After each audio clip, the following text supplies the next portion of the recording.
Esta música personalmente me hace conectar con el misterio de una región del planeta directamente. Es la magia de la música que nos pone el compañero Yerey Martínez.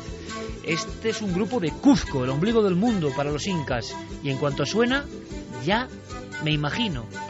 Y quiero que lo imaginéis, planeando sobre una cordillera maravillosa, una cordillera inhóspita también, un lugar que podríamos, a tenor de las últimas noticias, por desgracia convertir en plutonía, casi en conexión, en parte, con lo oscuro, con los infiernos.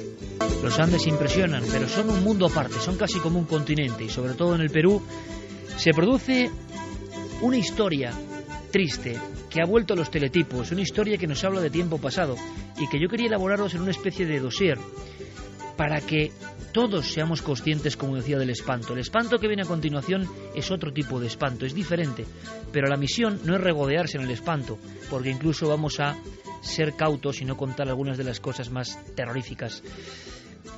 Lo que ocurrió durante mucho tiempo en un país tan hermoso, tan querido, donde tenemos tantos amigos como el Perú, supera cualquier ficción.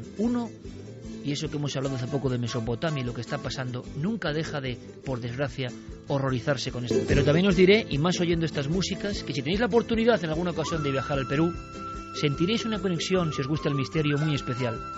Es el clima, son las brumas, son las antiguas ruinas, son las sensaciones de que ahí hubo mundos todavía sepultados e inexplicables.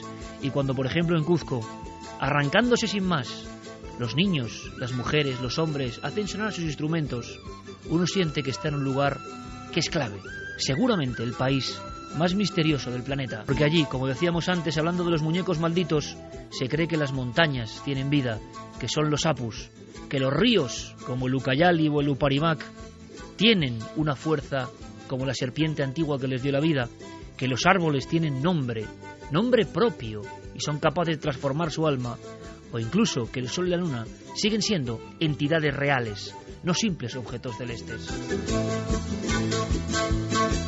Y nos marchamos concretamente a un lugar en la provincia de Ayacucho.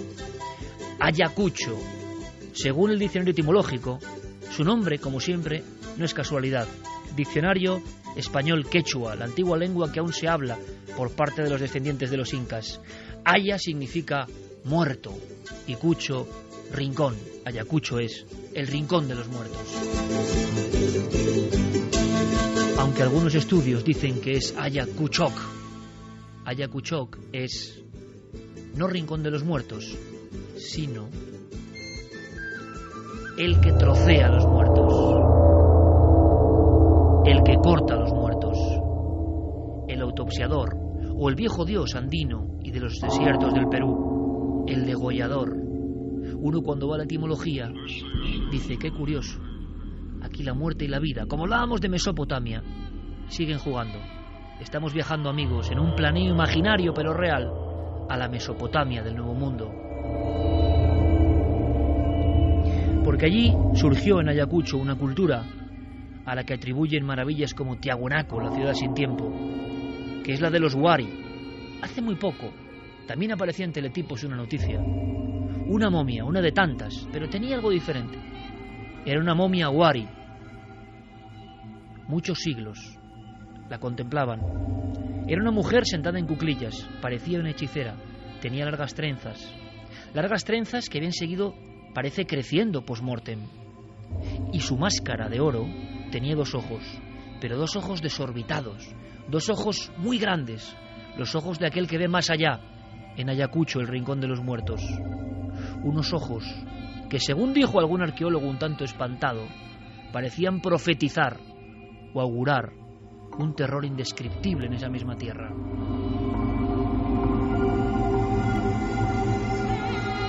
¿Cómo explicar lo que pasó en Perú y que ha sido noticia? La noticia es la siguiente. Un teletipo nos habla de que una única superviviente en una noche de horror ayuda a unos forenses, imaginaos la escena, tras día y medio de camino por las sendas de los Andes, a llegar a un pueblo muerto, un pueblo fantasma, un pueblo donde no queda nadie. Casi no la quieren creer, pero ella sigue indicando: ¿dónde están los habitantes del pueblo fantasma? Ella dice entre llantos que fueron, antes de ser ejecutados, obligados a construir su propia fosa. cuando los investigadores científicos de la Fiscalía de Lima empiezan a investigar y a rascar, ahí aparece todo el pueblo. Todo el pueblo desde 1984 había sido prácticamente enterrado vivo. Lo que ocurre es que estas voces, en la zona de Ayacucho comprendida por el estado de la Mar, a la que llaman Oreja de Perro, resulta que representan un mapa enorme. Se calcula que hay 4.600 fosas comunes en esa zona de los Andes. No me he equivocado en el dato. 4.600 fosas comunes. Más de 600 pueblos fantasma. En mitad de la garúa o de la bruma, del frío desolador, a 4.000 metros de altura, donde la tierra casi es imposible para el hombre, pero que fue colonizada por estas culturas incaicas. Allí a veces aparece una iglesia medio derruida. Aparecen 4 bloques de piedra de lo que fue la plaza del pueblo. Aparecen algunas chozas. Y lógicamente se dice que en las noches quien se atreve a pasar por estos lugares se pena. Cuando en Perú, en nuestros viajes, hemos escuchado la palabra allí penan, significa que las almas no descansan, que se oyen los llantos de los niños, que se oyen los lamentos de los sacrificados, que en esos lugares donde no hay carreteras, donde hay que pasar por trochas durante un día entero caminando con mulas, en esos pueblos que ya no existen, como si fuera una plaga bíblica la que hubiera arrasado con ellos de la faz de la tierra, allí se pena. Y esta mujer, Dolores, la única superviviente en una noche de muerte, contaba que allí se penaba y que se acordaba perfectamente de cómo hombres, mujeres y niños cavaron con sus manos y con palas ante los asesinos sus propias fosas, la fosa común que ahora, hace una semana, se ha descubierto.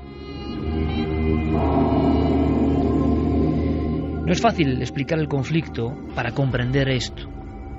Nos han hablado de otros lugares del mundo, pero resulta que el entrañable Perú, el hermano Perú, el Perú que habla nuestra lengua, el Perú que también tiene una historia de españoles, evidentemente, el Perú de las crónicas de Guamampoma, el Perú de los sacrificios antiguos, porque los Wari, esa momia de ojos desorbitados, sacrificaban niños, cierto es, no se puede negar. Resulta que eso parece que ha sido como un imán para la oscuridad. Y uno se pregunta realmente si no estaremos ante una plutonía, ante un lugar que por algún motivo conecta esos cerros sagrados con lo más oscuro. Lo oscuro sigue repitiendo su historia. Una historia que tiene voces anteriores, voces recogidos por madres y abuelas que recuerdan incluso lo que allí ocurrió. Y cuando lo cuentan, por ejemplo, en la carta de una madre de la única superviviente de otro de los pueblos fantasma, sobrecogen el alma. Son documentos reales, pero todo el mundo, durante 15 años, se mantuvo en silencio. Apenas esto no tuvo repercusión internacional. Había una serie de matanzas en los Andes, en la alta puna peruana, como nunca se han dado, creo yo, en otras partes del planeta. Decía Iván Tais, un gran escritor peruano, en su viaje y en su libro, Un lugar llamado Oreja de Perro, que el sufrimiento debe ser como un mineral. Fijaos, ¿no? Qué metáfora. Como un mineral pesado. Algo que debería condensarse, quedarse en ciertos lugares. Él ha estado caminando por estos pueblos sin nombre, pueblos que perdieron la raíz hasta de su nombre, donde en ocasiones toda la población está en una fosa en mitad de la plaza. Fosas que siguen sin levantarse.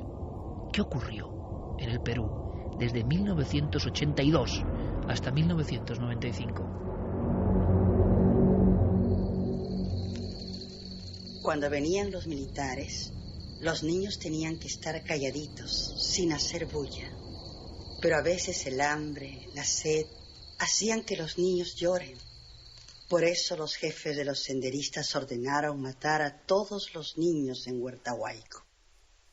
A las mujeres les ordenaron matar a sus hijos, pero después ellos mismos los mataban ahorcándolos con soguillas, y también con sus manos les aplastaban sus cuellitos.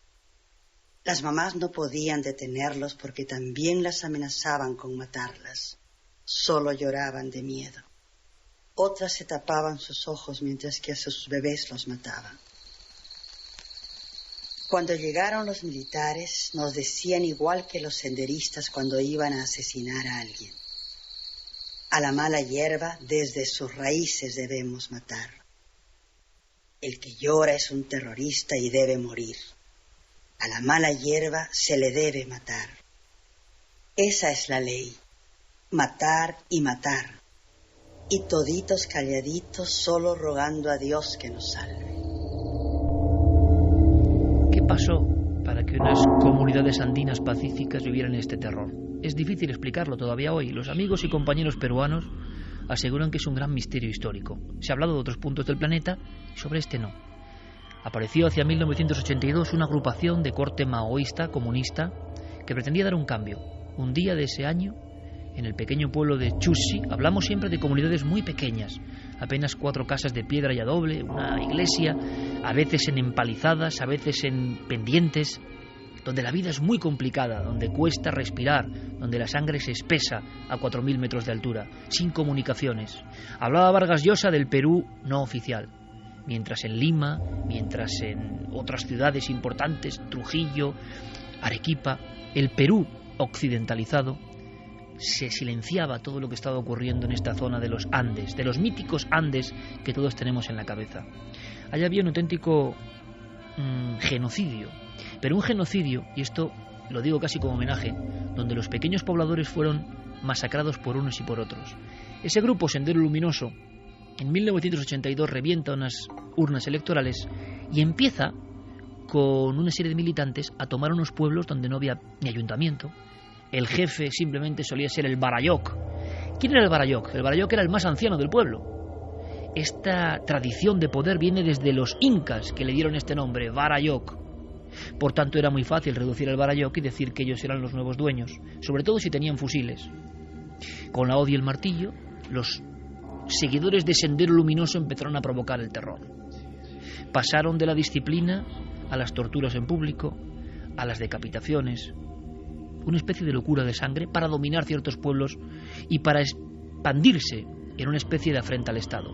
Por otro lado, imaginaos amigos, porque esto no es muy conocido, el Estado empieza una especie de guerra sucia, comandos militares aparentemente sin ningún tipo de control, tienen una única misión, que es acabar con estos subversivos comunistas que están quedándose con el territorio de la Oreja de Perro en Ayacucho. Y entonces los pobladores, los humildes pobladores que cultivaban su yuca, su plátano, su maíz, que vivían con lo justo, que vivían casi como en la edad de piedra, que vivían con sus ponchos y sus pocas llamas, veían cómo venían los terroristas y les masacraban. Venían los militares y a veces creyéndoles terroristas también los masacraban. Así, poblaciones enteras. Así, voy a dar otro dato, 75.000 muertos. 75.000 muertos, de los que se han recuperado 1.300 cuerpos. Pensemos en la cultura andina, que cree que el alma pena. Si no se entierra con unos sacramentos, el alma pena. Si a uno lo matan con violencia, a destiempo, el alma pena. Bueno, pues hay 73.700 personas en pueblos fantasmas que penan. Así pues, la guerra se hizo fratricida, encapuchados, casi como otros grupos de la Mesopotamia hoy, aparecían en las noches, muchas veces incluso aparecen retablos y en dibujos en noches de luna llena. Los miembros de este misterioso grupo, Sendero Luminoso, uno de los grupos terroristas más sanguinarios de la historia, aparecían y tomaban un pueblo. ¿De qué forma? Ejecutando a todos, quedando solo con las personas que podían servirles militarmente. Se mató a niños, se mató a mujeres. Hay decenas de fosas con niños y mujeres, solo con niños y mujeres, que se descubren en lugares inaccesibles casi por casualidad. Pero luego venían los militares incontrolados, buscando como fuese cualquier pista, y a veces las pistas se daban por envidia, se acusaban sin pruebas, y los militares, por increíble que parezca, comprobado está en las comisiones de la verdad, arrasaban de la misma forma, con la misma violencia que los propios terroristas. El terror y aquellos pobres pobladores, con sus creencias, con su cultura, durante 15 años masacrados. Por eso hay una zona, la Oreja de Perro, en el Perú, Ayacucho, que prácticamente ha sido exterminada. Ahora solo algunos pobladores quieren volver a esos lugares donde ya no queda casi nadie y donde todos aseguran que precisamente en la noche se oyen todavía las voces clamando justicia. Los teletipos hablaban de esta pasada semana prácticamente, el hallazgo increíble por parte de una mujer que había sobrevivido. Habían llegado en la noche los terroristas en 1984 y ella había sobrevivido por algún motivo. Y 30 años después, acordándose de dónde ocurrió todo, ha ido con los forenses para encontrarse con el espanto.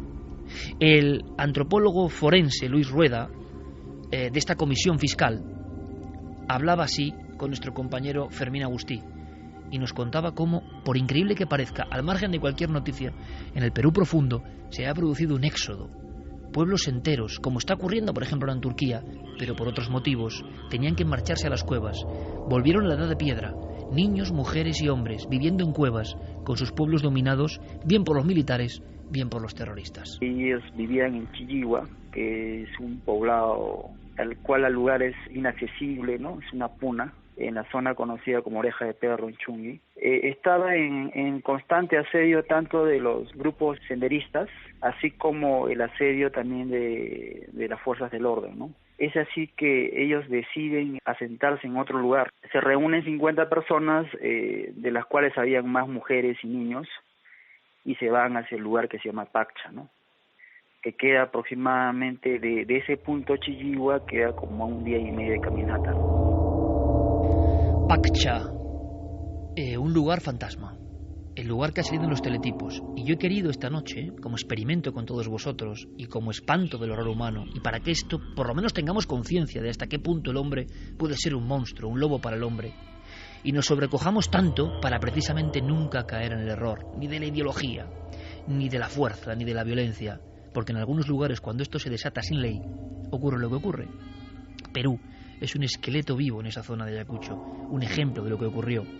Luis Rueda fue durante 1 día y medio junto a las mulas, guiado por el instinto de una mujer, Dolores Guzmán. Esta mujer escapó de aquella noche en la que llegaron los hombres vestidos de negro y ejecutaron a todo el pueblo. Pudo escapar. Así nos la presenta. Bueno, dentro del universo de personas que se ha exhumado hay más mujeres y niños, ¿no? Niños de entre 2 a 8 años, ¿no? La señora Dolores, que conocía a gran parte de esas personas porque eran lugareños, ha llegado a reconocer presuntamente a nivel indiciario, en base a las prendas, a un aproximado de 15 personas, ¿no? De las 21 personas recuperadas. La noticia, que se repite por todos los medios, se replica, se copia y se pega, como se hace habitualmente muchas veces, nos llega como un reflejo lejano, como otra noticia perdida entre tantas que ya no nos impactan. Yo quiero que nos impacten. Esta mujer reconoce a toda su familia por la ropa que llevaban y porque la recuerda cavando su propia fosa una noche de luna llena cuando llegaron estas personas. ¿Quién mató al pueblo de al lado? Pues lo hicieron los otros, es decir, a 400 metros, 2 facciones en lucha maniquilaban a todo el pueblo. Es una historia que ya nos ha contado en parte Vargas Llosa y otros, pero que solo con lo periodístico y oyendo las voces creo que podemos comprender. El odio, el ambiente, la orografía propiciaban la traición, propiciaban el encuentro furtivo, propiciaban la muerte en cualquier esquina. ¿Os imagináis el terror de esas familias? ¿Qué culpa tenían? Viviendo en las cuevas, alejados de sus centros, de sus pueblos, del lugar donde nacieron.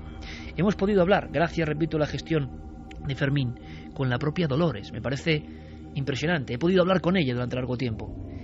Casi habla también todavía en el viejo quechua, que hablaban sus ancestros muertos en esa fosa. He tenido que extraer algunas partes para que entendáis este terrible suceso que supera cualquier película.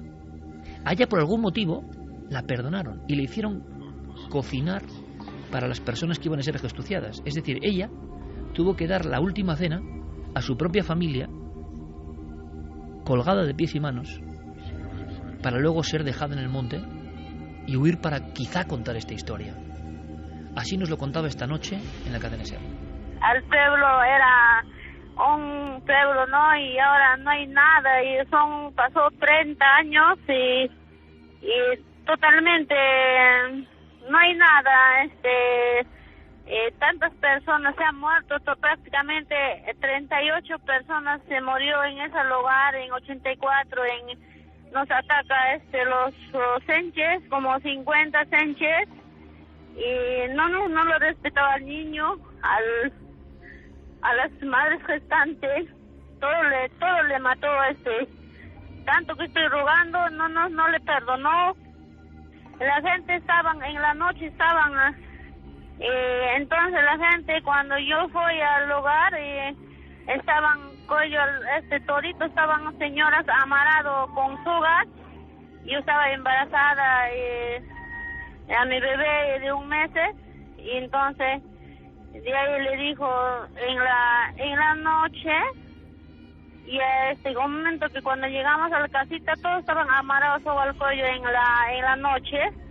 A las 8 de la noche le matan a la mitad de personas sin comer nada, sin agua, y yo le ayudaba a todos los que estaban amarrados, los niñitos pidiendo comida, cuando cocinaron ellos pidiendo comida, y yo les ayudaba a los niñitos.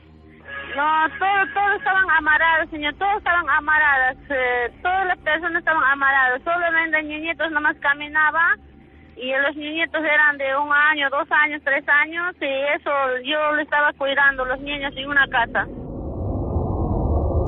Esta mujer que estamos escuchando fue perdonada por algún motivo que no acabamos de entender, soltada en la selva, en la puna andina, después de haber dejado allí su familia, amarrados dentro de una casa, la casa comunal. Siempre hay una casa tipo ayuntamiento, que son 4 paredes. ¿Por qué se hacía esto? ¿Por qué esta representación del horror? Una cosa es matar a alguien, inocentes como en este caso, y otra cosa es todo esto que estaba ocurriendo. Ella nos cuenta, como 30 años después, porque en sueños se le aparece, como nos contaba sus familiares, como les ocurre a muchas víctimas, que cuentan en el Perú a los fiscales, y los fiscales ponen cara de dónde vienen estas personas, ¿no? Cuentan que en la noche, que esto es increíble, dato que se toma como antropología, los muertos de los pueblos fantasmas de Ayacucho en Oreja de Perro se presentan para decir dónde están. Y entonces muchas personas se atreven a volver y a guiar a los científicos. La escena es de película. Y entonces, para el pasmo general, señalan un lugar donde ya ha crecido el matojo, donde visiblemente no hay nada, pero se ponen a escarbar y aparecen pueblos enteros. Esto le ocurrió a Dolores hace apenas una semana. Ha sido teletipo, pero es diferente vivirlo así. ¿Os imagináis a los científicos comprobando que lo que parecía una leyenda era verdad? Ah, sí, señor, sí, esa tiempo ya tenía 18 años, ya estaba embarazada. Ahí le perdí a mi esposo, y era mi pareja, ¿no? Y mi suegra con sus 5 hijos, mi suegra, ¿no? Y aparte sus familiares, total son 38 muertos, y ahora exhumados son 21 nomás, y no están restos.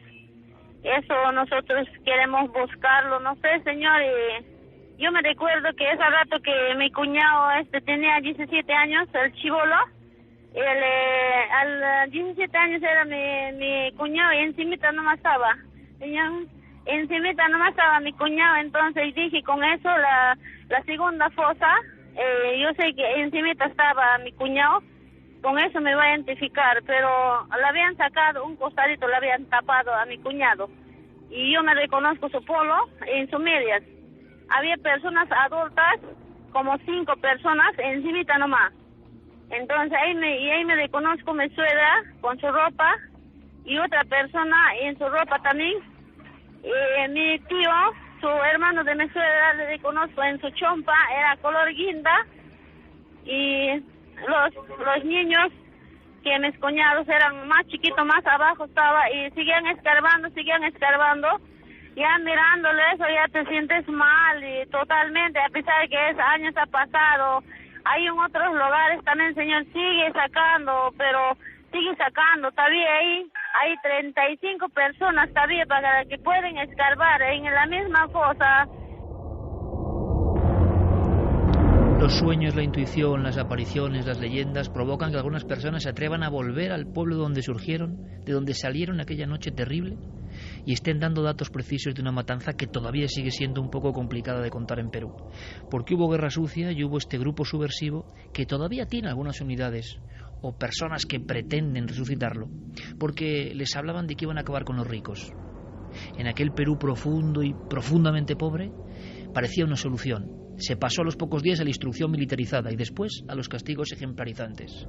Aquel que tuviese un poco de tierra lo sacrificaban en vivo. los relatos son tan crudos que es mejor ni contarlos, aunque a veces es la única forma de tomar conciencia de lo que ocurre. Nadie sabe por qué en esa espiral de terror, en las noches, Sendero Luminoso, subía a las personas y hacía las mayores barbaridades que nadie puede imaginar. Hubo artistas como Dilberto Jiménez que hacían los típicos retablos ayacuchanos. Son retablos donde a veces aparecen ánimas, calaveras, espíritus en los que ellos creen. También aparecen escenas religiosas. Edilberto, en esta época de terror, recorrió los pueblos e hizo de antropólogo. Habló con las personas. Lo que le estaban contando era tan increíble que empezó a diseñar sus propias creaciones artísticas. Creo que Diego Marañón está poniendo algunas en Nave del Misterio, ha colocado algunas fotografías en Nave del Misterio o están haciéndolo, porque todo lo que yo cuente no alcanza el nivel de expresividad. Ejemplos: en el pueblo de Huertahuayco, toda la población, 150 personas fueron arrojadas al abismo, directamente. 150 personas fueron por parte de Sendero Luminosa, niños, lactantes, arrojados en un abismo, se han encontrado ahí. Cuando Dilberto llega, ve los zapatos de los niños de hace 30 años y al lado calaveras humanas. En el pueblo de Acomarca, la población entera fue ahogada. La población entera fue ahogada. ¿Cuándo se ha visto esto? ¿Esto ocurre en las guerras intestinas y no se cuenta? Pero es que el mapa de esa zona del Perú está repleta de lugares que, si vagamos incluso por Google Earth, veremos pequeñas manchas de piedra que apenas se distinguen unas de otras. El mundo solo empezó a saber de esto en el año 83, cuando 8 periodistas, 8 corresponsales de diferentes medios peruanos fueron a un pueblo buscando información. Hubo una confusión, algo ocurrió, nunca se sabrá, pero los 8 periodistas aparecieron sin los ojos, con la lengua cortada, en sudarios blancos. Junto a ellos, no se va a olvidar de ello, una tinaja con sangre y con los sesos de uno de los periodistas. Vargas Llosa habló de un terrible ritual de exorcismo y de unas culturas tan primitivas que pensaban que un extranjero con una máquina de fotos, año 83, era una especie de enviado. Los confundieron con terroristas, nunca lo sabremos. Pero el suceso de enero del 83, en las laderas inhóspitas de una pequeña aldea muerta llamada Uchurajay, se convirtió como en el emblema de que algo estaba pasando, algo que ni siquiera en las opulentas mesas de Lima se conocía, una guerra encubierta. Eso ha seguido y seguido y seguido.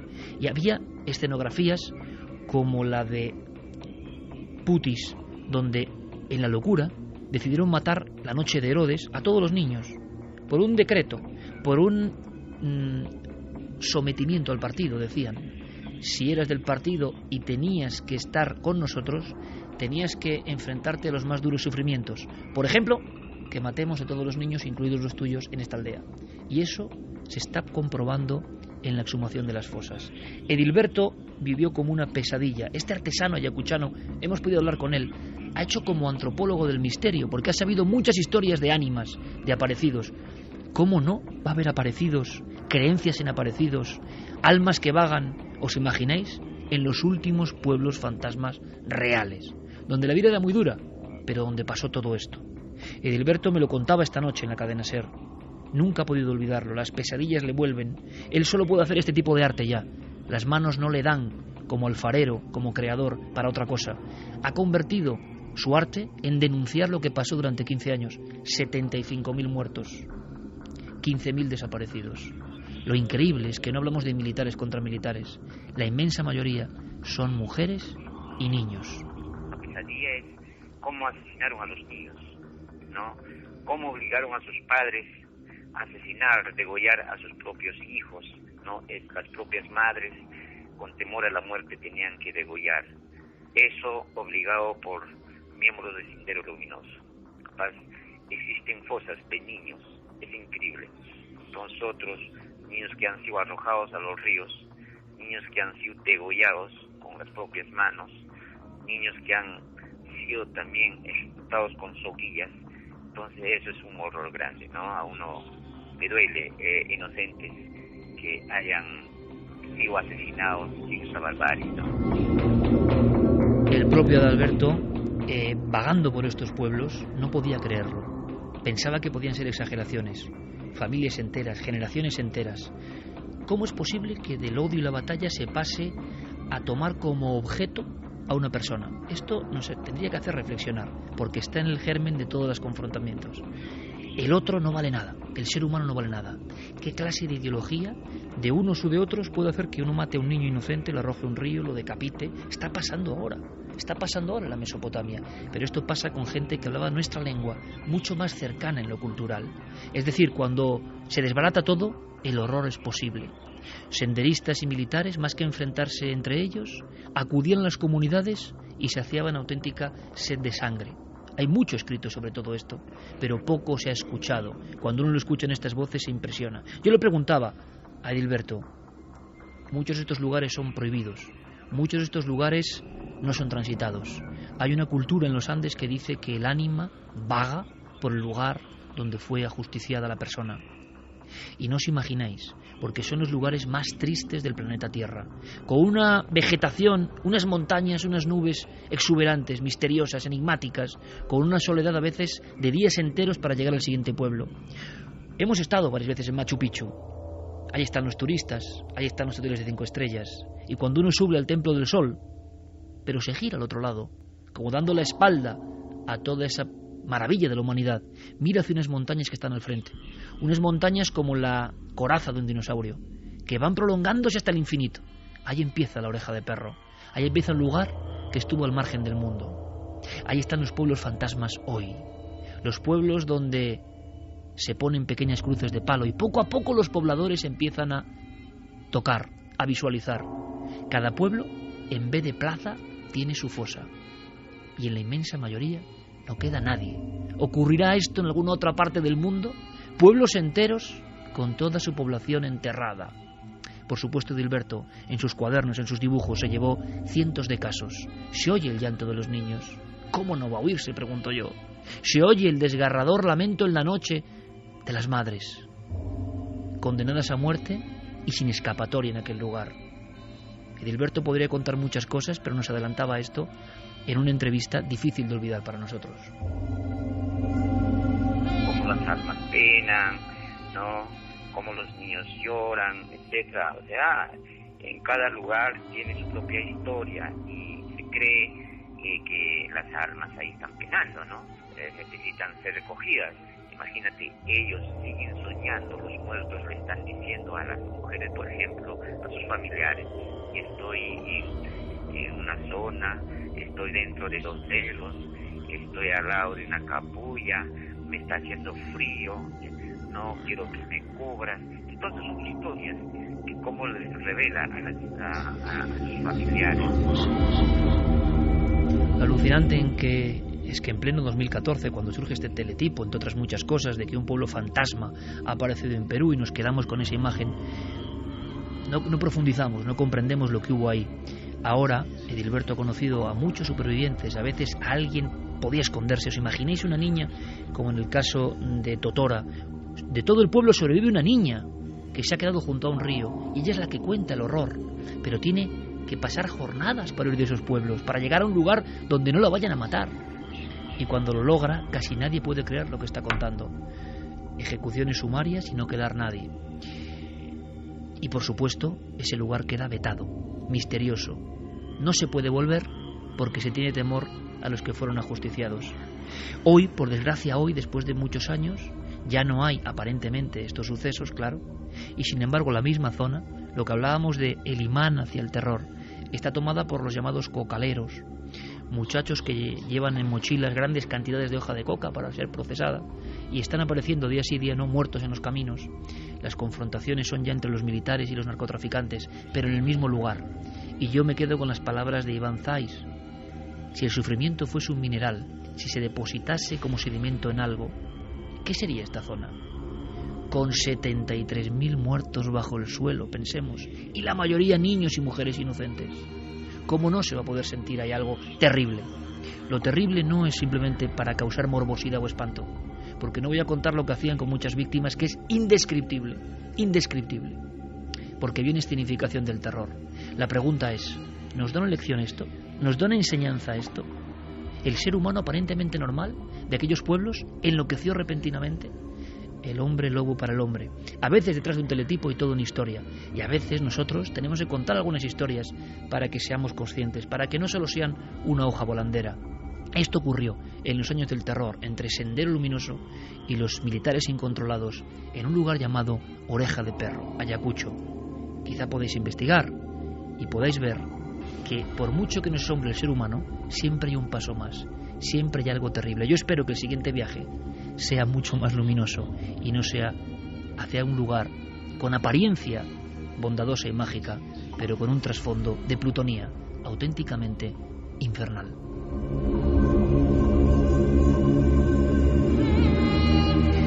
Diego Marañón, ¿estás por ahí? Estoy verdaderamente impresionado escuchando todo esto. Y no podemos dar más datos.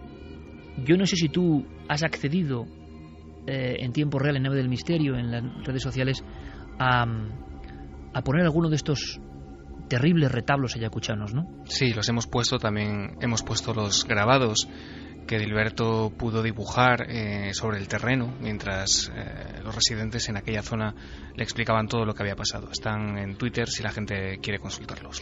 El dibujo expresionista, como buena escuela cuzqueña y ayacuchana, supera todo. No hay película que supere esto. Es increíble, ¿no? Vamos con la dramatización. Iba a decir para poner un poco de paz, pero creo que no. ¿Vamos con la dramatización, Diego? Vamos allá, vamos a escucharla. Ocurrió en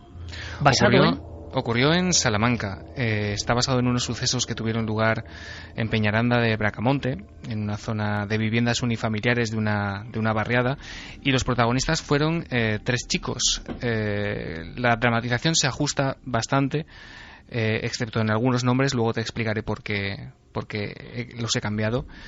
Y lo que vamos a escuchar es exactamente lo que ocurrió, unas sesiones de Ouija y acontecimientos que desde luego les cambiaron la vida a todos. Pues prácticamente vamos a acabar esta hora con esta dramatización, y a la vuelta, después del doble informativo, del informativo especial de hoy, nos sacarás de dudas, sobre todo que estén atentos al final también, ¿verdad?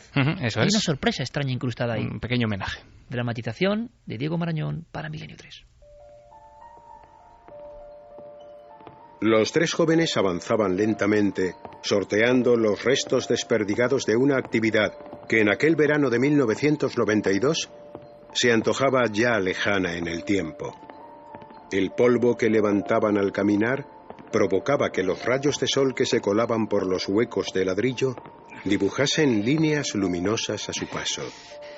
Es que nadie piensa ayudarme. Marta se dio la vuelta de inmediato y comprobó cómo la silla de ruedas en la que se desplazaba Luis se había quedado atascada entre 2 de los tablones de madera del suelo. Ya salió el gruñón. Espera, exagerado, ya voy. Imagino que no hará falta avisar a la grúa. ¿Me estás tomando el pelo? Me gustaría verte a ti aquí sentada, esquivando toda esta porquería. Si estuvieras tú en mi situación... Ya empezamos. No, claro, desde ahí se ve todo muy fácil. Oye, ya basta, ¿eh? ¿Qué? Lo que oye es suficiente. Oye, no tengo la culpa, nadie la tiene, asúmelo de una vez, ha pasado un año. Lo que te ocurrió fue un accidente.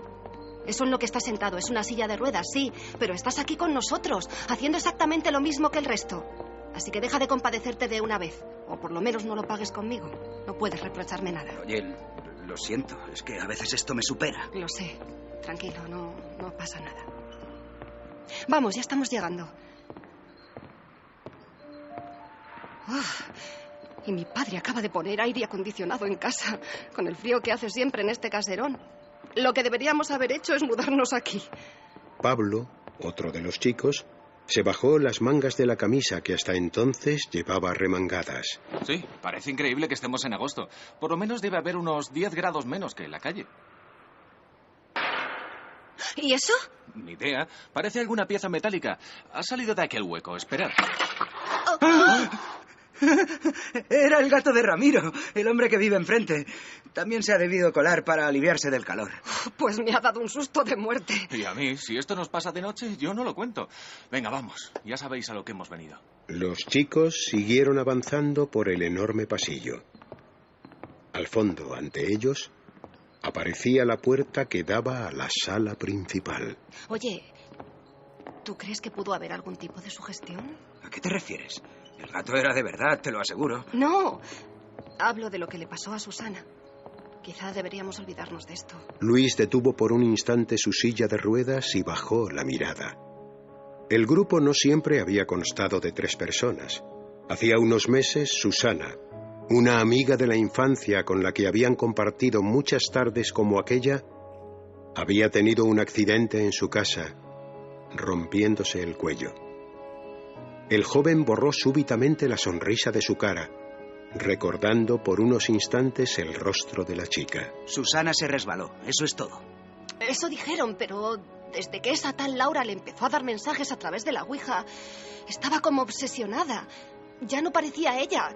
Vamos, lo sabes tan bien como yo. Olvídalo. Nosotros somos los que tenemos el control de esto, ¿de acuerdo, chicos? ¿Quién tiene la grabadora? Yo. Está aquí, en mi mochila. Pues venga, no perdáis tiempo. Marta, ayúdame a girar para colocarme en la mesa y saca las velas. Y el tablero del cajón. En el último año, aquella reunión semanal se había convertido en una cita ineludible, representando una especie de adicción a lo desconocido.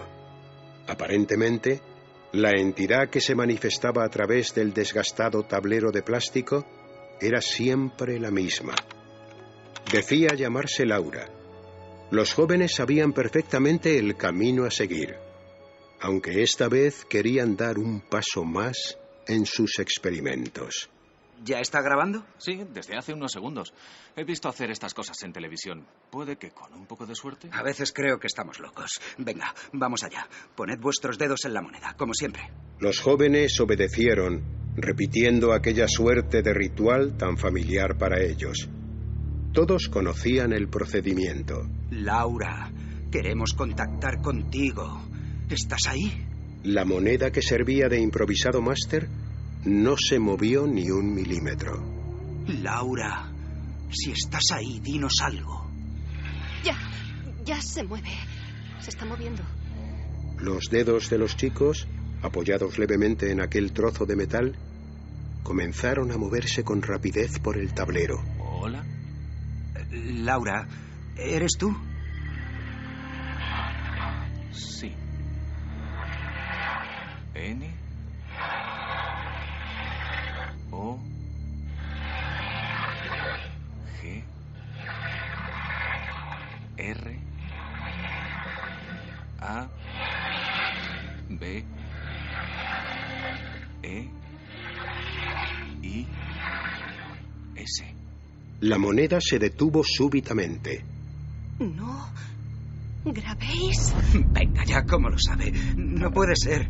Un escalofrío recorrió en aquel instante a todos los integrantes de la sesión. Lo que se deducía de aquellas dos palabras sobrepasaba los límites de la comprensión. Fuese lo que fuese, viniese de donde viniese, la fuerza que movía la moneda sabía que estaban experimentando con la grabadora. Era como si estuviese allí mismo, entre ellos, observándolos. Ya basta, yo lo dejo. ¿A dónde vas? ¿Es que no has leído? Esto ya no tiene gracia. Hace tiempo que dejó de tenerla. No quiero seguir, se acabó. Venga, no llevamos ni un minuto. Me da igual. Si queréis continuar, allá vosotros, pero no contéis conmigo. Vale, tú ganas. Lo dejamos por hoy. No hablo solo de hoy. Yo no volveré a hacer esto. Pablo, para la grabadora y rebobina, anda. A ver si hemos cazado algo. Pablo obedeció. Tal y como había visto en la televisión, había llegado la hora de comprobar si la grabación había obtenido algún resultado. El botón de retroceso del viejo aparato le pareció más resistente que nunca. Al llegar al comienzo de la cinta, pulsó play. Allá va. Espero que Laura tenga una voz bonita. Laura, si estás ahí, dinos algo. Ya se mueve. Se está moviendo. Hola. Laura. Os mataré. Moriréis todos. ¡Páralo! ¡Para eso de una vez! ¡Quiero irme de aquí! ¡Os lo dije! ¿Qué coño ha sido eso? No lo sé, pero no pienso volver a ponerlo. Nos ha engañado. Todo este tiempo nos ha estado mintiendo. Sea quien sea, no es Laura. Ni siquiera creo que esto que se escucha sea humano. Yo sabía que Susana no había resbalado. ¡Esa cosa! Cálmate, Marta. Ven aquí, dame la mano y escúchame atentamente. Tenemos que acabar con esto de una vez por todas. Parar esta locura y demostrarle que quien ríe el último ríe mejor. Ha estado jugando con nosotros. Así que vamos a ser nosotros quienes tengamos la última palabra. Esa cosa, como tú dices, vamos a mandarla al infierno. La joven abrió los ojos con una mueca de estupefacción. No podía creer lo que estaba oyendo. Una última vez los tres juntos por Susana. Marta fundió sus ojos en la mirada de Luis. Aturdida y sin ser del todo consciente de lo que estaba ocurriendo, la joven aceptó sentarse con sus compañeros alrededor del tablero para cerrar de una vez por todas aquella puerta que habían abierto mucho tiempo atrás. Su dedo temblaba al acercarse a la moneda. Me dirijo a quien ha estado mintiéndonos todos estos meses. ¿Estás ahí? Sí. ¿Tuviste algo que ver con la muerte de Susana? Sí. ¡Dios! No, no os dejéis asustar. Es justo lo que pretende. ¿Quieres hacernos daño a nosotros? Sí. ¿Y cómo piensas hacerlo? Hoy acaba todo. L O V E R A S. Lo verás. Los jóvenes se miraron entre sí, buscando una explicación que ninguno de ellos parecía tener. La sensación de frío se acrecentó. ¿Lo verás? ¿De qué hablas? ¿Qué veré? T U F U T U R O. ¿Tu futuro? Una silla se desplazó en aquel momento por el suelo de madera, bloqueando la puerta por la que habían entrado en la casa. Las 2 velas que permanecían encendidas sobre la mesa se apagaron de golpe. ¿Quién ha hecho eso?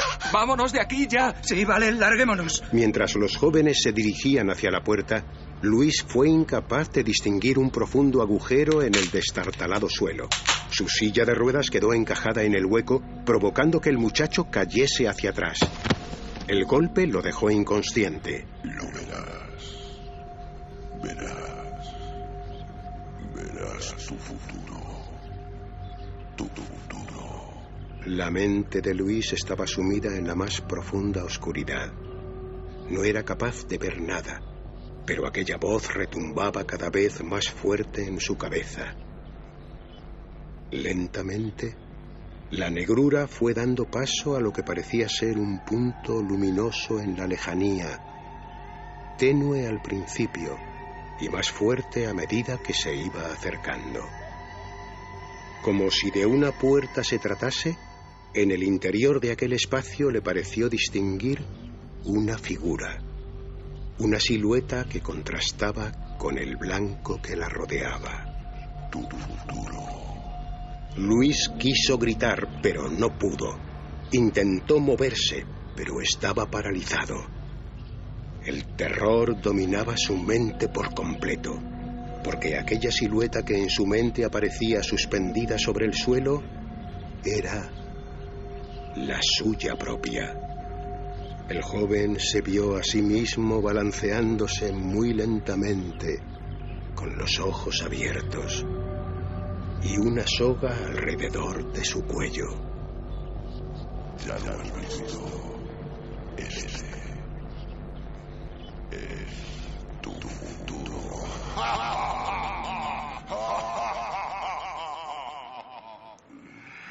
Ya vuelve en sí. Luis, ¿estás bien? ¿Puedes oírme? Mi cabeza. Salgamos de aquí. Hay que llevarlo al hospital ahora mismo. Ayúdame a cargarlo. Sí, espera. Vamos. Sin embargo, tengamos en cuenta algo. Una persona sola en su casa, con un ataque de miedo, con un ataque de terror pánico, puede llegar a morir. Es decir, que llevamos dentro una fuerza destructora cuya primera víctima somos nosotros. Y a veces hay inconscientes que matan. Por eso, queridos amigos de la medianoche, lo único importante, además del problema de Luis, es que aquí había 3 personas unidas de la mano, cogidos fuertemente de la mano. Había una impresionante corriente de amistad. Y eso es lo que tiene que salvar a Luis de ese problema que tiene en este momento. Gracias por haberlo contado, porque creo que servirá de ejemplo para muchísima gente, para que hagan como habéis hecho. Tirar el tablero de la Ouija, tirarlo a la basura. Nos vamos sonrientes, contentos y sin miedos, sin ningún miedo, porque estamos vivos. Con la intervención estelar al final en esta especie de bonus track del gran Antonio José Alés, José María del Río, como no, Julio López, Ana Isabel Rodríguez, Iván Jara, Jorge Sánchez, realización de Alfonso Sanz, todo míticos, ¿no? Aquí, en este grupeto, guión de nuestro compañero Diego Marañón. Diego, buenas noches. De nuevo, Diego. Sí. Creo que estamos dando la noche al público, pero bueno, ¿por qué ese bonus track que bien encajaba ahí, lo que decía el maestro Alés? Efectivamente, el protagonista del caso original no se llamaba Luis, tenía otro nombre, pero un día, cuando estaba precisamente escribiendo la drama y escuchando antiguos programas, como hago muchas veces, me encontré con estas palabras, ¿no?, que Antonio José les dedicaba a mediados de los años 80, mucho antes, a uno de sus oyentes que había escrito al programa para contar su caso. Era una experiencia muy similar, por otro lado, y al escuchar esto, estas palabras que alertan un poco contra la sugestión y que apuestan por luchar contra ella y tratar de ver el lado positivo de algo tan oscuro, pensé que muy probablemente lo que Alés hubiese comentado, si este caso le hubiera llegado muchos años antes, sería algo muy similar. 2:58. Diego, quédate al tanto porque algo pasa con esos chemtrails y vamos a hablarlo, ¿vale? Perfecto.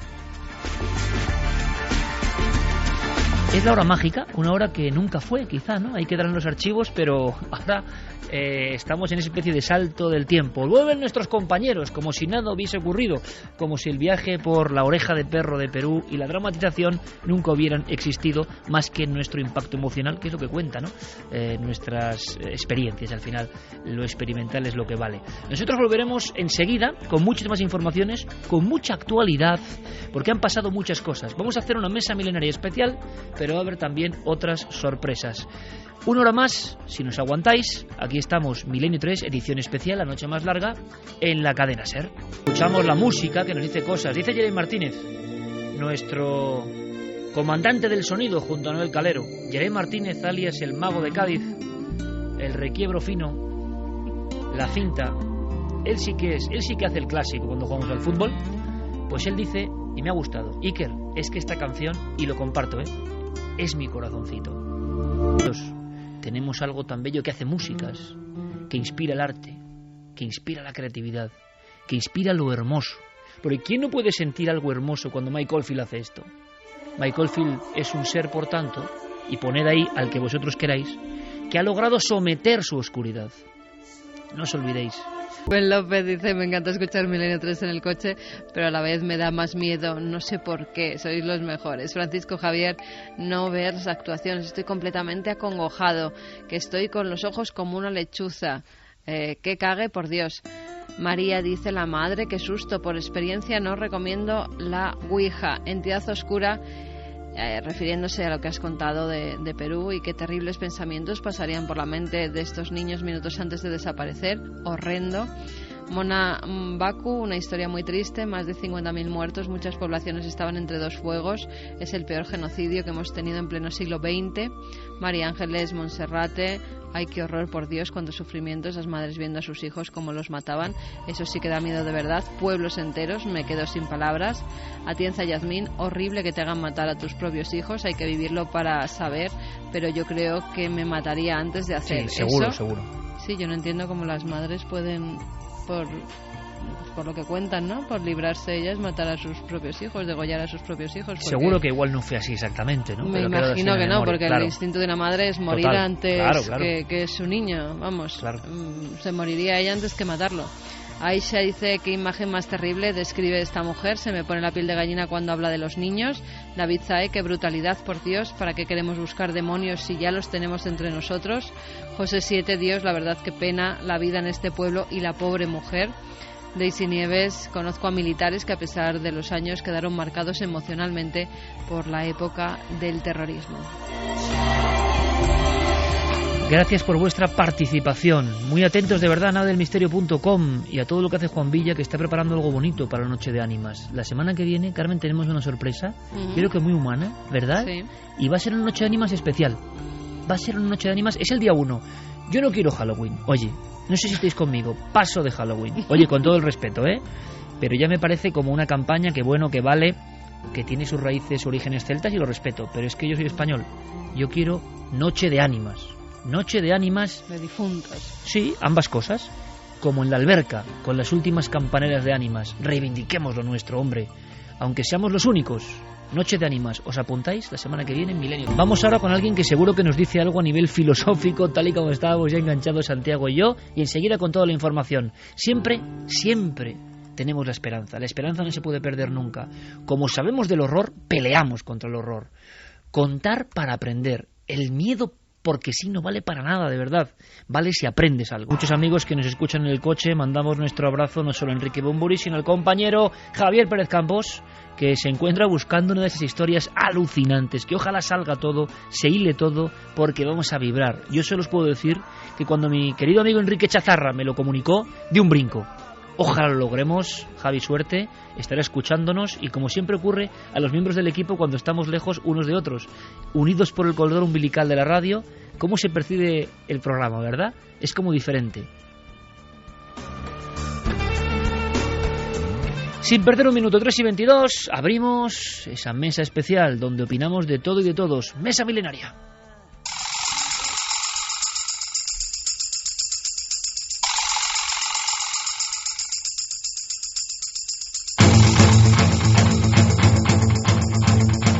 Que, por cierto, Carmen, ya para poner la guinda al niño marinero, o sea, que a mí se me ha quedado en el inconsciente, o sea, es que yo, voy a decirlo, no sé si lo he dicho ya, lo tenía aquí, tenías tú como una fotocopia, sí. Claro, aparecía más oscurecido, seguro que si lo veo en vivo me impresiona menos, pero en fotocopia, con perdón, el cabrito de él daba un miedo impresionante, y es un muñeco, y yo estaba aquí escuchando a Carmen la historia y estaba aterrorizado. No me lo saques otra vez, anda, guárdalo por ahí.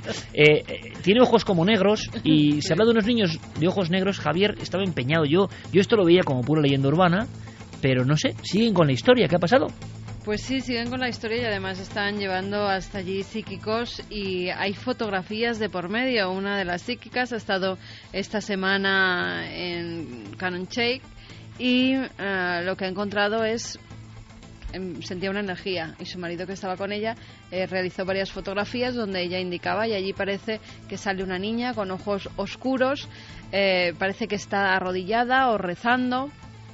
Ha puesto la foto a disposición de todo el mundo que la quiera analizar, porque dice que ella es sensitiva, que lleva 45 años de profesión, que ha encontrado incluso a desaparecidos, y que esta niña, a ella no le dan los datos de que fuera un asesinato que se cometió allí. Al parecer, todo el mundo identificaba a los niños de los ojos negros con 3 niños que desaparecieron, en concreto una de ellas, una pequeña de 7 años que se llamaba Christine, incluso otros mediums dieron ese nombre, pero esta mujer dice que parece una niña que murió por viruela o por alguna enfermedad de la época, de los años 30 más o menos, por el traje con el que veía a la niña. Ahora se están analizando las fotografías y también están yendo numerosos grupos de investigadores paranormales, porque los avistamientos se siguen dando, se siguen viendo esos niños con las cuencas de los ojos negras o vacías, y al parecer, según todos los sensitivos que han estado por la zona del bosque donde normalmente dicen que se aparecen estos pequeños, puede haber un cementerio clandestino, un cementerio no hallado hasta el momento, y es lo que están buscando. Para mí sigue teniendo todos los elementos de la leyenda urbana, pero seguiremos muy atentos. Leyenda urbana lo que también, sí que es cierto, ¿sí? Iker, perdona, es que la persona que fue encarcelada y juzgada como el asesino de esa niña pequeña, de Christine, justamente este año ha muerto en prisión, y justamente este año, después de 3 décadas, después de 30 años, es cuando vuelven a aparecerse esos niños de los ojos negros. 3:25, lo que también tiene componentes de leyenda urbana, y creo que nunca vamos a salir del bucle, y que de vez en cuando hay como oleadas, es el tema de los chemtrails o contrails, o como vosotros queráis, en los cielos, sendas que tienen de misterioso, pues no lo sé, que a veces caen filamentos incluso. Diego, oleada de primer nivel, y tenemos algunos documentos. Ha sido una semana curiosa en ese sentido, porque hasta el correo de la nave han llegado un montón de testimonios y fotografías, sobre todo, de estas supuestas estelas. Han llegado de todas partes del país, Iker, y si quieres, a modo de ejemplo, te voy a poner el testimonio de uno de esos oyentes que nos llamaba. Es Jordi, desde Barcelona, y él nos contaba esto. Fue a principios de mes, si no recuerdo mal, sobre el día 9, como todas las mañanas que salgo de casa, que voy hasta el trabajo en bicicleta, y en esto que me paro en el semáforo en una gran avenida que hay aquí en Barcelona, Avenida Meridiana, que se llama, es una de las arterias principales de salidas de Barcelona, y parado en el semáforo, pues esto que miras al cielo, y vi un montón de trazas como de cuadrículas, de rastros de avión. Me llamó mucho la atención la cantidad que había y las direcciones que tenían. Cada una no eran todas la misma dirección, ni mucho menos la primera lógica que le vi de dirección hacia el aeropuerto. Y lo más raro es que justamente vi 2 que estaban en activo, o sea que se veían perfectamente en pequeñito los 2 aviones que iban en paralelo, uno más adelantado que el otro, pero en paralelo. Había muy poquita distancia. En las fotografías que os envié hay una que se ve perfectamente. Mirándolo después con más calma, venían de mar hacia adentro. Barcelona es montaña-mar, norte-sur, pues era desde dirección mar hacia la montaña. Y más cosas en este sentido. Lo interesante es que han coincidido sin conocerse entre ellos, evidentemente, las oleadas de material desde diferentes puntos de España. Esto sí que es una forma curiosa de enterarse. Esto sí que lo trae la tecnología. Enterarnos de que las personas sin conexión entre ellas están viendo lo mismo, sea lo que sea eso. Sí, si quieres te pongo algunos ejemplos de lo que nos ha llegado Iker. Por ejemplo, hace un par de semanas Óscar Jiménez nos escribía desde Valladolid. Él nos contaba que la actividad de aviones que desprenden chemtrails es muy habitual en su zona y que concretamente nos detallaba cómo el pasado 4 de octubre sobre las 11 de la noche se dio cuenta que estaban cayendo del cielo lo que parecían esos filamentos, ¿no?, con aspecto de fibras de algodón o tela de araña, esa especie de hebras de las que hemos hablado ya en Cuarto Milenio. Pero hay más. Desde Gerona se ponía también en contacto con nosotros Aitor. Él nos contaba que el 16 de octubre se había dado cuenta sobre las 12:30 del mediodía de la presencia de diversos vuelos que se estaban desplazando más rápido y más bajo de lo normal y que dejaban también este tipo de estelas a su paso. Lo más extraño, en todo caso, llegó 15 minutos más tarde cuando Aitor empezó a ver una especie de polímeros también a modo de telas de araña cayendo del cielo y comentaba que había intentado coger algunos para hacerles una foto y mandárnosla, pero que se deshacían al tocarlos, cosa que le asustó. Un clásico, luego, de todas formas, compañeros. Sí, se apartó de ello. También un día más tarde, Gustavo nos escribía desde Benidorm comentando que son pocos los días también que estas supuestas estelas no aparecen en el cielo y que él no había visto nada comparado a lo que había ocurrido el pasado día 17, cuando los rastros parece ser que aparecieron desde muy temprano y, leo literalmente su correo, con una intensidad nunca vista hasta ahora en los últimos años. Ese mismo día, el día 17, desde Ibiza, un oyente nos escribía para contarnos que se estaban viendo muchas de esas estelas en distintas direcciones en los cielos de Ibiza, y este amigo además aportaba un dato que él de alguna forma y que relacionaba con el asunto y que es muy curioso, y es que este último año en Ibiza se está registrando uno de los índices de pluviosidad más bajos de la historia, con un 62% menos de lluvia de lo que sería normal. Bueno, son solo algunos ejemplos. Nos han llegado comunicaciones desde lugares como Castellón, Tarragona, Jaén, Málaga, Albacete, Lleida, Navarra, Valencia, Segovia, Madrid, Cantabria y varios desde Zaragoza, Alicante y Barcelona. Precisamente desde Barcelona nos escribía Natalia, con la que también hemos hablado, para comentarnos lo que ella pudo observar el pasado fin de semana en los cielos de un pueblo al que ella acude habitualmente. Está a unos 50 kilómetros de la capital. Pues a ver, Sí, no, te decía que, como te digo, hemos podido hablar con ella y lo que nos ha contado es cuanto menos sorprendente. Ahora sí. Pues a ver, yo vivo a 15 kilómetros del aeropuerto del Prat de Barcelona. Y mira que veo vuelos cada día y todo, y sí que últimamente llevo varios años siguiendo el tema chemtrails y veo que hay bastante cantidad cada día, ¿no? Pero es que otro día me sorprendí porque yo tengo una casa en la que me he criado toda la vida, que está a 50 kilómetros de Barcelona, que nunca ha habido tráfico aéreo. Es verdad que con los años tiene que aumentar, ¿no?, por todo, pero ese otro día subiendo de camino, estoy hablando de una zona que es de campos, una urbanización, y vi que habían como 8 aviones a la vez, en una zona que normalmente a lo mejor pasaba, ya lo que te digo, cuando era pequeña, un avión cada 5 horas, pero últimamente a lo mejor un avión cada 2 horas, ¿sabes?, a lo lejos, pero es que eran 8, iban haciendo celdas, no en cuadrados, sino como un coloca 4, pero en plan rombo. Y claro, es una casa que tengo en el campo y estoy al aire libre, estuve 4 horas al aire libre, iba observando, siempre me ha gustado observar, y veía cómo esas celdas se iban ensanchando iban formando nubes en un cielo despejado con sol, y se iba formando nubes y el cielo encapotándose. Entonces, claro, últimamente veo viendo mucho esto y veo muchas teorías que hablan de muchas cosas, pero es que en ese país, aparte de vuestros programas, es que de este tema no se habla para nada.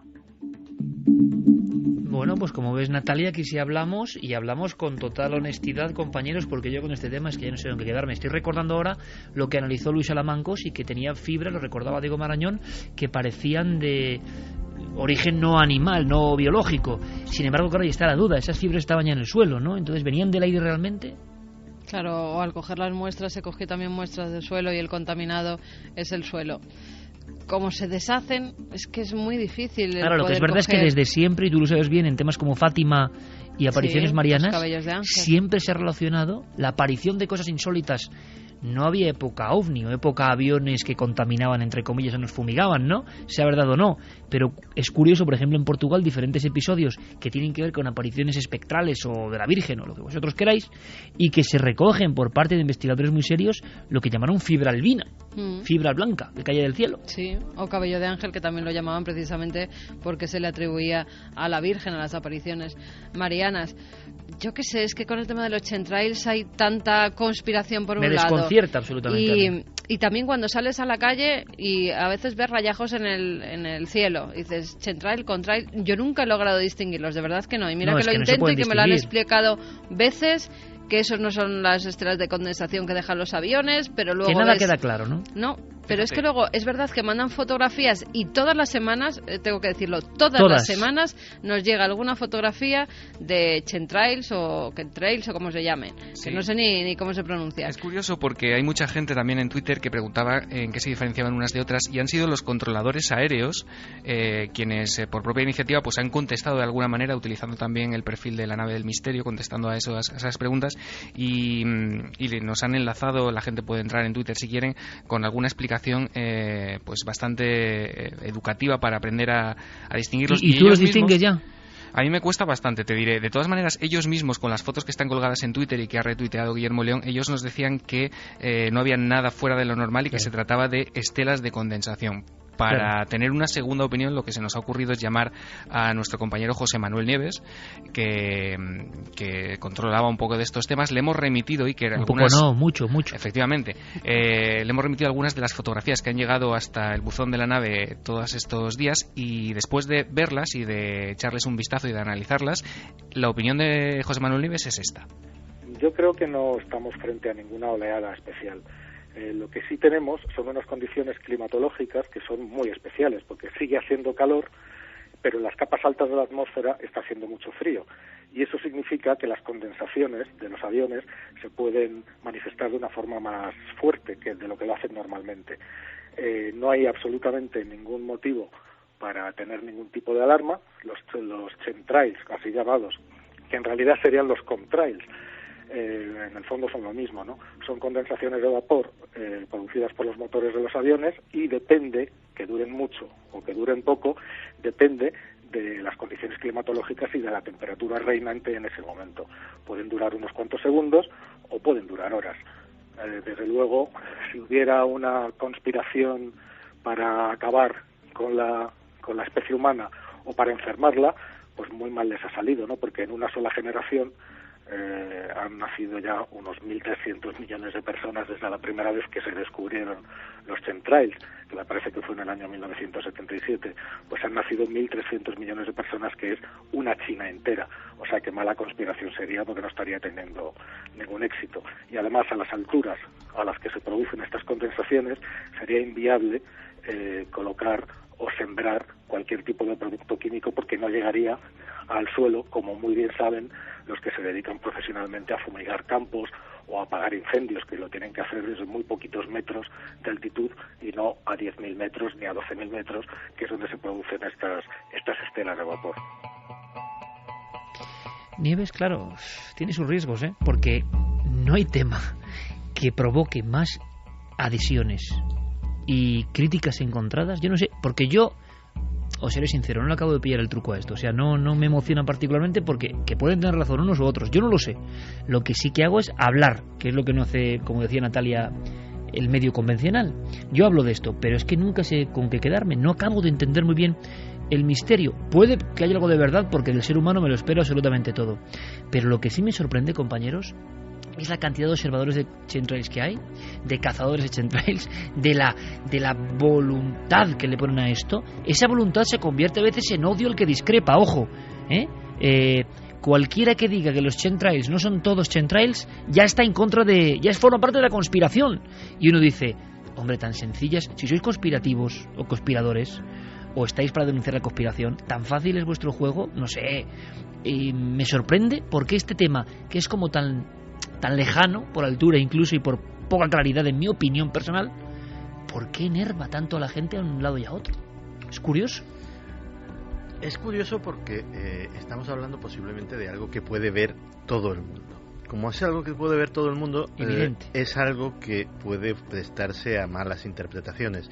Desde luego, un testimonio... Yo siempre he tenido la mente Está Clara mostrando de su móvil una foto con chemtrails o contrails. Pero claro, eso, ¿por qué no van a ser dos aviones? Es que yo no lo entiendo. Clara, no lo entiendo. Un avión ha dejado hace unos minutos en Estela y otro otra. Es que no lo entiendo. O sea, ¿qué misterio hay en dos estelas? A veces son nubes, porque hay nubes tan raras también, que si lenticulares, que si no sé qué. Pero te quiero decir, ya, claro, estamos todos con el ojo avizor y hay veces que hay rejillas que llaman la atención. Eso es, yo me iba precisamente al testimonio del primer oyente. Claro, este señor sale, según nos cuenta, en bicicleta todos los días por la misma zona. Si ve algo que le llama la atención, es que no lo ha visto en los otros 200 días que ha salido en bicicleta por su zona. Si eso encima, pongamos que es Pero una ¿hasta qué punto la alarma general del tema hace que la gente esté especialmente sensible a mirar al cielo y a ver cosas que es que antes no se daba cuenta porque no miraba? Lo pregunto, como abogado del diablo. Yo he visto cosas, he visto fotografiadas cosas, ahora ya si dudamos de los testimonios fotográficos, es otra cosa, que me cuesta asumirlas como no provocadas. Es decir, a mí me cuesta asumir eso, que de repente las líneas aéreas decidan que 15 o 20 aviones entrecrucen sus trayectorias para formar un tablero de ajedrez. No me lo acabo de... Pero si tú con nuestro amigo, por ejemplo, Miguel Ángel Ruiz, ves una planilla de algunas zonas de España, ¿cuántas líneas hay que surcan? Se cruzan todas. Es que se cruzan todas. Sí, pero lo que te quiero decir es...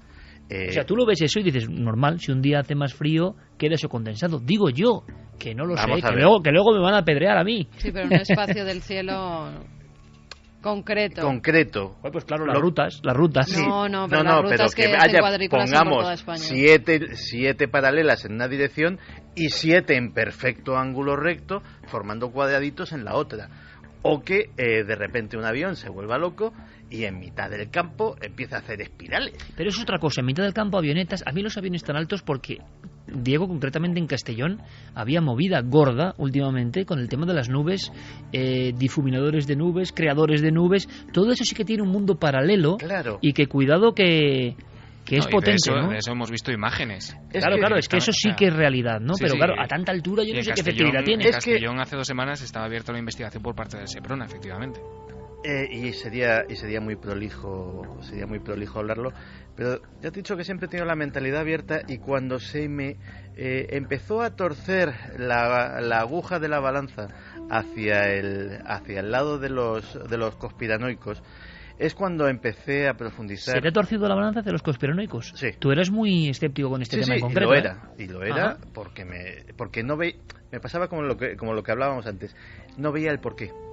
Es decir, no veía la razón, no veía la explicación, no veía qué había detrás, hasta que empecé a leer y a leer no en foros conspiranoicos, sino en revistas científicas, en sitios entre comillas serios, sobre un concepto que es geoingeniería.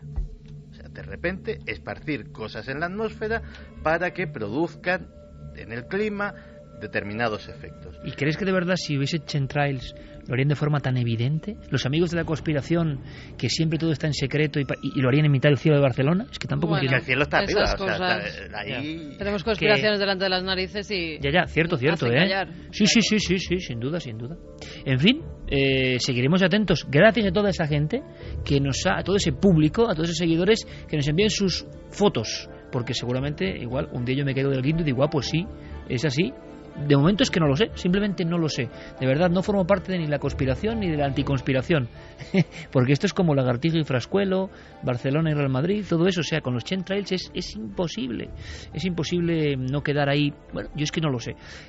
Lo que sí sé es que esta misma semana se ha muerto un personaje que tiene mucho que ver con lo que hablábamos del vudú, que tiene mucho que ver con la magia simpática, que también deja en mantillas a la pura ficción. La propia vida de esta saga familiar es eso de película de terror.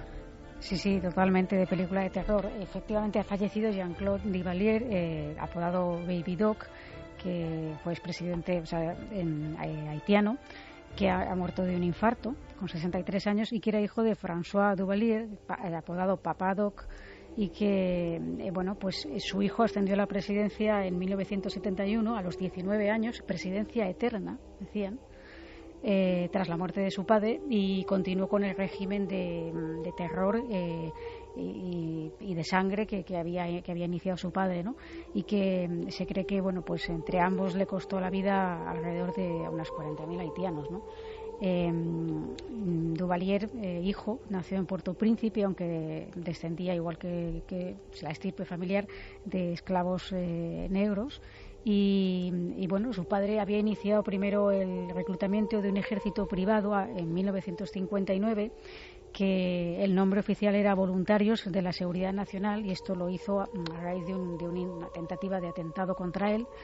Y en teoría este ejército luego se conocía popularmente como Tonton Macuts, que son los tíos del saco, que ya el nombre... Los hombres del saco, realmente. Hombres del saco, sí. Pero convertidos en realidad. Convertidos en realidad, que cogieron este nombre porque eran capaces en realidad de hacer desaparecer un personaje del vudú, ¿no? Que capaz de hacer desaparecer a cualquiera, ¿no? Cosa que literalmente se cumplía en cuanto había algún opositor a Duvalier, ya fuera periodista o de cualquier alta esfera, pues lo que hacía era o detenerle o a veces asesinarlo, ¿no? Y hacerlo ¿Vudú y canibalismo se ha hablado de esto, Clara? Sí, de hecho Duvalier padre pues fue un poco quien abogó porque se introdujera el vudú, digamos que era público y notorio entre el pueblo, pero estaba realmente prohibido.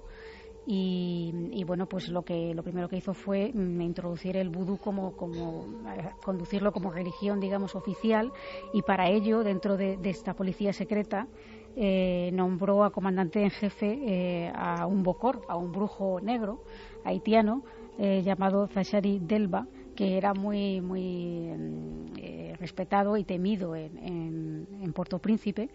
Y esta guardia profesional lo que hacía era, como eran voluntarios, no cobraban teóricamente nada, entonces claro, se ganaban la vida a base de extorsión al pueblo llano, de secuestros, de palizas, etcétera, y también utilizando el miedo a través del vudú, concretamente de la rama negra, en el sentido de que, como sabían que ellos creían en esto, pues era la forma mejor de temorizarlos, era que mandara a un comandante en jefe que era un bokor, ¿no? Y la verdad es que la historia de la saga familiar es tremenda. Cuando ya murió, como decimos, su padre y tomó el control el hijo, pues siguió con esas prácticas que era básicamente robar al pueblo, así tal cual, y quedarse con el dinero que había de ayudas externas humanitarias para la población de Haití, y hacer negocios de todo tipo, sacar cuentas en Suiza. Y mantenerse ahí, que es lo curioso. Mantenerse ahí hasta que ya una revuelta tremenda que hubo en el año 86 tuvo que huir al exilio, pero eso sí, primero hizo una fiesta de despedida en su mansión, una fiesta por todo lo alto, y después pues tomó un avión militar estadounidense, haciendo antes una parada para desenterrar los restos de su padre en una oscura ceremonia de vudú, llevárselos consigo y marcharse a la Costa Azul, donde permaneció allí 25 años y luego tuvo la desfachatez de volver al país. Lo que yo no sé es cómo, una vez que volvió en el año 2011,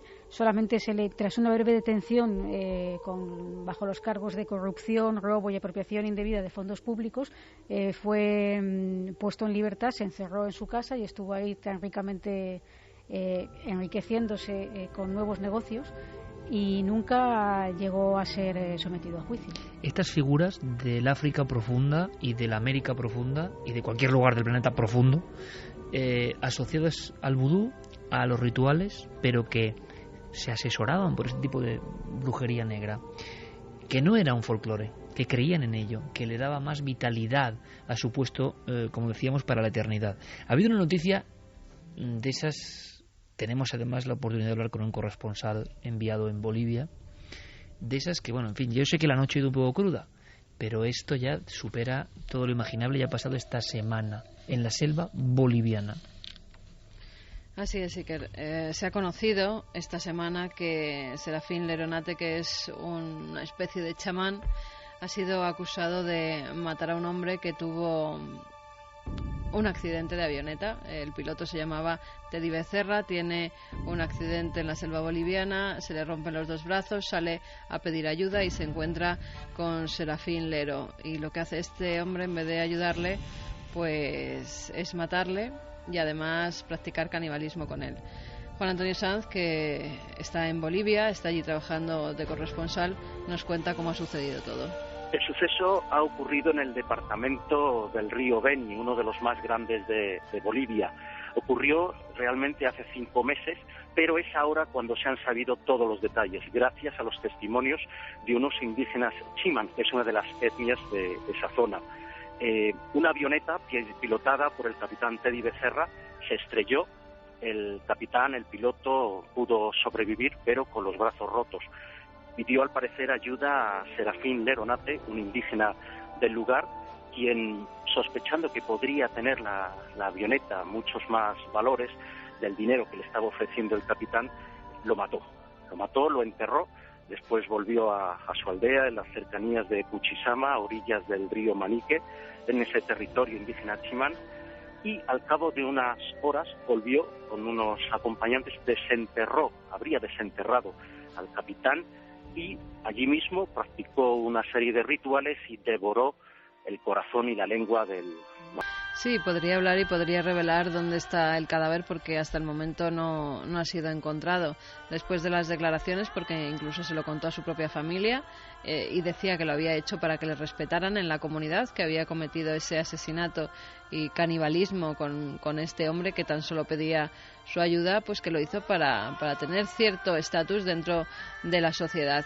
Pero al parecer esto sobre espíritus y seres extraños en la selva boliviana es más común de lo que se cree. Incluso Juan Antonio Sanz, nuestro corresponsal, nos cuenta cómo él, adentrándose en la selva, ha podido conocer historias parecidas. Hace aproximadamente un año, en septiembre, tuve la oportunidad de viajar por el norte de Bolivia, también en una zona muy selvática, y allí mismo los habitantes nos hablaban de unos seres que vivían en las profundidades del bosque, los enanos, que eran humanos, pero que de vez en cuando también se llevaban a mujeres y niños, y a los niños, según contaban, los devoraban.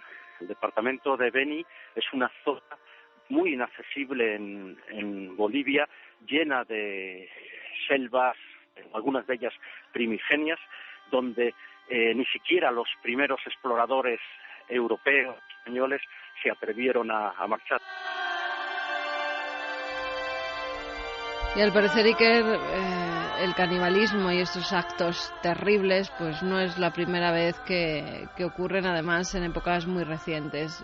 Juan Antonio nos habla de otro acto cometido hace relativamente pocos meses. No es la primera vez que se produce un fenómeno de canibalismo, también con unos antecedentes ritualísticos en Bolivia. En 2012, más al sur, en la zona de Villamontes, casi la frontera con Argentina, supimos de un caso que además lo transmitieron las radios del lugar, causó un gran pavor, esta señora que había muerto, una señora de unos 40 años, y en medio del velatorio se habría despertado. Su marido, a pesar de todos los consejos de los vecinos que estaban aterrorizados, se hizo cargo de ella y al cabo de unos días volvió a aparecer la señora, no se encontraba al marido ni a sus hijos y la teoría es que los pudo haber devorado. Hubo una serie de incidentes con la policía, las versiones hablan de que incluso también atacó a un policía y le habría devorado igualmente. Bueno, es que vaya programita que llevamos, seguiremos indagando. Se despierta en el velatorio y ataca y hace desaparecer a otras personas. Y nadie sabe el paradero. Familia, incluso los policías. Sí. Santi, si te parece, lo del ISIS y las drogas lo dejamos para otro día porque vamos muy fuertes. Pero yo creo que en el fondo es lo que estábamos hablando y que tú has reflexionado al principio, ¿no? Podemos pensar que hay estimulación externa, como se está diciendo ahora del ISIS y demás, de que hacen esas atrocidades bajo el efecto de las drogas. Y sabes mi impresión, Santi, que a veces las drogas son una excusa. Como para los que dicen que para viajar a otros mundos o para tener experiencias místicas hace falta drogas. Es una auténtica mentira eso. Los auténticos no utilizaban drogas, para nada. Pero en fin, lo comentaremos. Vamos con un poquito de luz porque si no... Víctor Román nos dice: hola querida familia milenaria, me llamo Víctor y soy uno más de vuestros fieles seguidores. Quería compartir con vosotros una de las grandes alegrías de mi vida, ya que mi hermano Iván y su preciosa mujer Beatriz han tenido un bebé guapísimo llamado Oliver. Simplemente lo de siempre. Si podéis darle vuestras bendiciones y desearle lo mejor en la vida, me haría mucha ilusión, la verdad. Muchas gracias y seguid haciendo como lo hacéis. Un abrazo, chicos. Hola querida familia milenaria. Pues con el otro bono, Santiago Camacho, todo tuyo. Pues nada, una bendición milenaria para... ¿Qué te voy a decir? Es que me has dejado a mí. Estaba pensando en bono y me... Para Oliver. Oliver, hombre, Oliver. Eso es. Un abrazo muy fuerte y muy